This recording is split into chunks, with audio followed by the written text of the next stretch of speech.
आदाब, hello friends. आज हम बनाएंगे ज़ाफ़रानी चिकन कोरमा। आप इसको मटन में भी तैयार कर सकते हैं। मैंने चिकन की, मटन की बहुत सारी रेसिपीज डाली हुई हैं। मेरी 2 प्लेलिस्ट हैं, तो आप वो चेक कर सकते हैं। बिहारी नॉन वेज रेसिपीज़ और दिल्ली की खास रेसिपी, दोनों की मैंने अलग अलग प्लेलिस्ट बना रखी है, तो आप चेक कर सकते हैं। आपको तरह तरह के नॉन वेज रेसिपीज़ उसमें मिल जाएंगी। तो बहुत ही लजीज ये डिश होती है और ज़ाफ़रान डालने की वजह से इसमें बहुत ही अलग सा जायका आ जाता है। अगर आपकी ज़ाफ़रान बहुत अच्छी होगी तो इससे कोरमा बहुत अच्छा बनेगा।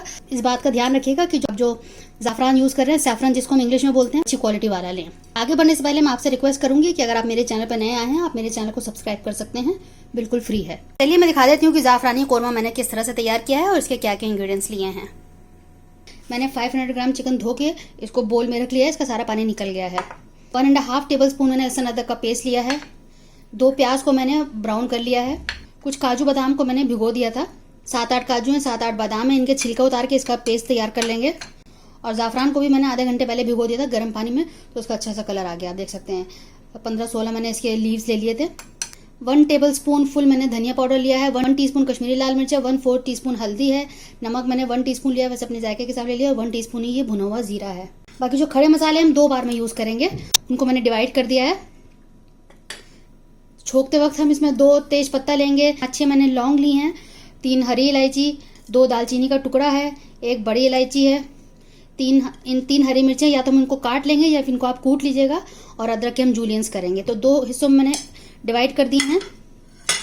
ये कुछ खड़े मसाले और अलग से हैं। ये 4 हरी इलायची, 1 बड़ी इलायची, जायफल जावित्री के छोटे छोटे मैंने टुकड़े ले लिए हैं। इसको हम आधा लेंगे, मतलब एक बड़े में से 1/4 ही हिस्सा लेंगे। ये छोटा सा जायफल जावित्री हो गया। और 1 टीस्पून सौंफ, 1 टीस्पून से भी कम है ये सौंफ। तो इन सबको हम पीस लेंगे। ये मैंने 3/4 कप लिया है, आधा आधा करके 2 जगह यूज करेंगे। मैंने एक बोल ले लिया है, इसमें हम दही डालेंगे आधा आधा मैं छोड़ दूंगी।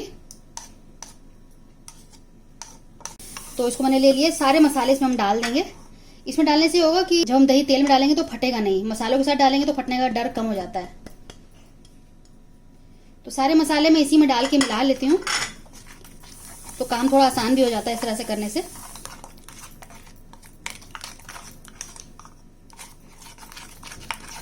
तो ये हमारा अच्छा सा पेस्ट तैयार हो गया है। ये जो दही बचा हुआ है, प्याज है और बादाम काजू को हम पीस लेंगे और एक फाइन पेस्ट तैयार कर लेंगे। ये जो मैंने मसाले अलग करके रखे हुए हैं, एक मैंने इसमें दालचीनी का टुकड़ा भी रखा है। तेल गर्म हो गया है, इसमें हम सारे खड़े मसाले पहले डाल देते हैं।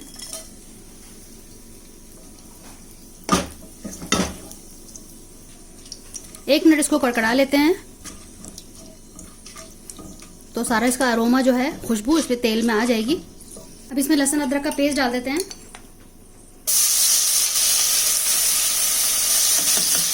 एक मिनट इसको पका लेते हैं।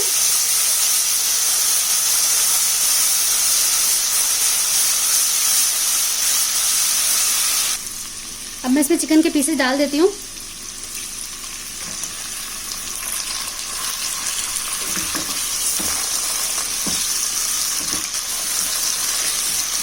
दो 3 मिनट इसको पका लेते हैं ताकि इसका कच्चापन चला जाए, इसकी महक चली जाए। लहसुन अदरक के पेस्ट के साथ पहले इसको 3-4 मिनट में भून लेती हूँ। तो मैं आपको 3-4 मिनट में दिखाती हूँ। फ्लेम मैंने हाई की हुई है। बहुत अच्छे से भून गया, आप देख सकते हैं इसमें ब्राउन स्पॉट भी आ गए हैं। अब इसमें मैं सबसे पहले मैंने हरी मिर्च को पीस लिया था, तो मैं इसको डाल देती हूँ। पीसने से ये होता है कि जितनी भी इसका जो अरोमा होता है, जो इसका स्वाद होता है, जायका होता है, वो आ जाता है। अगर हम साबुत डाल देंगे उसमें इतना जायका नहीं आता है, थोड़ा बहुत आता है, लेकिन कूटने से या काटने से अच्छा सा जायका निकल कर आता है। तो मैंने सारा 3 हरी मिर्च लेके उसको कूट लिया था। एक बार इसको मिक्स कर देते हैं। उसके बाद मैं सारे मसाले इसमें डाल दूंगी जो मैंने दही के साथ मिक्स किए थे।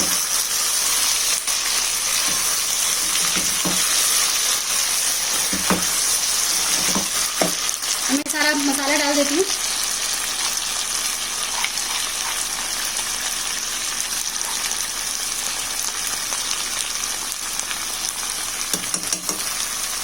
मिक्स कर लेते हैं।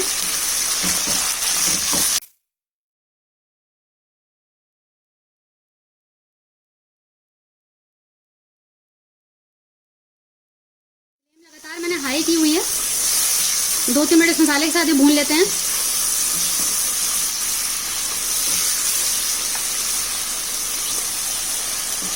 अब फ्लेम को मैं मीडियम कर रही हूँ। प्याले में जो मसाला लगा था उसमें थोड़ा सा पानी डाल के मैं इसमें डाल देती हूँ, ताकि कुछ भी मसाला वेस्ट ना हो। और वैसे भी हम इसमें हमें थोड़ा पानी डालना ही था, तो हमने यही मसाले का डाल दिया है। अब इसको मैं पकने देती हूँ और गलने के लिए छोड़ देते हैं। अभी 10 से 12 मिनट के लिए लो टू मीडियम फ्लेम पे मैं इसको छोड़ देती हूँ। 10 से 12 मिनट हो गए हैं पकते हुए। अब एक बार चला देते हैं इसको। अच्छी खासी गलावट हो गई है इसमें, आप देख सकते हैं इसकी बोटियां निकलने लगी हैं। तो अब इसमें बाकी इंग्रेडिएंट्स डाल देते हैं। बादाम, काजू, दही और प्याज को मैंने पीस लिया था। बादाम का मैंने छिलका हटा लिया था, तो उससे होता है कि बहुत फाइन पेस्ट तैयार होता है। तो मैंने ये डाल दिया है। अब इसको मिक्स कर देते हैं और इसी जार में थोड़ा सा पानी लेके हम ग्रेवी के लिए डालेंगे। लेकिन पहले इसको मिक्स कर देते हैं। काजू बादाम डालने से ये होता है कि ग्रेवी बहुत क्रीमी, बहुत अच्छा टेक्सचर आ जाता है। जायका तो अच्छा होता ही है और बहुत क्रीमी टेक्सचर हो जाता है। आप देख सकते हैं कि मैंने इसमें लाल मिर्च नहीं डाली है, कश्मीरी लाल मिर्च डाली है, जिससे कि रंग आता है। मिर्च के लिए मैंने हरी मिर्च डाली है और जो गरम मसाले में थोड़ा बहुत मिर्च होता है वो है। अगर आप हरी मिर्च नहीं डालना चाहते हैं तो आप उसकी जगह लाल मिर्च भी डाल सकते हैं। तो आप देख सकते हैं ये डालते ही कितना गाढ़ा हो गया है प्याज और दही और काजू बादाम। 3/4 कप पानी है, तो इसी से ग्रेवी तैयार हो जाएगी। इसी से और जो बाकी गिलावट है इसी पानी में हो जाएगी, जो मसाले में मैंने जार को धो के डाला है। अब इसको एक बार बॉईल आने देते हैं, फिर लो फ्लेम करके छोड़ देंगे इसको। बॉईल आ गया है। इस साले थे खड़े मसाले, उनको पीस लिया है, इनको मैं डाल देती हूँ। फ्रेशली ग्राइंड करने से और डालने से बहुत जायका बढ़ जाता है, बहुत खुशबू आती है। अगर आप इसको रोस्ट करके डालेंगे तो जायका और बढ़ जाएगा। तो मैंने इनको रोस्ट कर लिया था और डाला है। वैसे आप बिना रोस्ट किए भी डाल सकते हैं। और अब ज़ाफ़रान का पानी भी डाल देते हैं आखिर में।